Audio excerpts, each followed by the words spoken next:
As the Israel-Gaza conflict rages on, the subject of humanitarian aid has become increasingly problematic.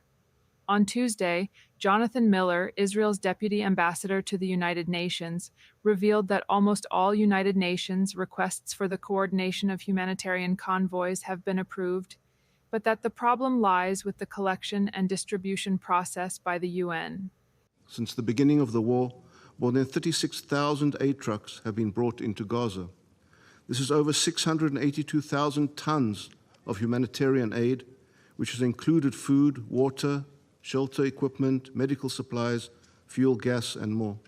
But as the UN pressures Israel for better coordination with aid groups, Hamas continues to take advantage of these initiatives and jeopardize the lives of civilians in spite of the IDF's endeavors to expand humanitarian assistance. The same day as Miller's address, a UNICEF humanitarian relief convoy arranged with the IDF and Kogat, the Israeli military branch responsible for aid transfers, was targeted with projectiles by the terrorist group.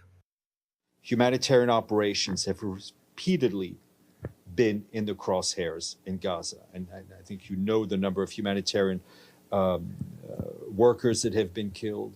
We've repeatedly talked about humanitarian convoys shot at, and notably last Friday, we've talked about areas that were deconflicted, that were hit, hospitals, shelters, and so on. And the risks, frankly, are becoming increasingly intolerable. Data from UNRWA, which has since been removed, indicates that on June 18th, a total of 47 relief trucks were looted while traveling from Kerem Shalom. Since then, the UN has made a point of accusing Israel of being the occupying force and failing to establish law and order. The UN has not revealed who was responsible for the looting. Random looting and criminal gangs and criminal actors who have been attacking trucks. And so we have been working with the UN and Israel to try and find a solution to that problem, including such ideas as trying to make sure that UN workers have personal protective equipment.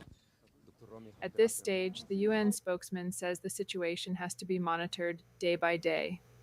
But the total lawlessness on the ground, as described UN Secretary General Antonio Guterres, will only further the risk of famine in the region.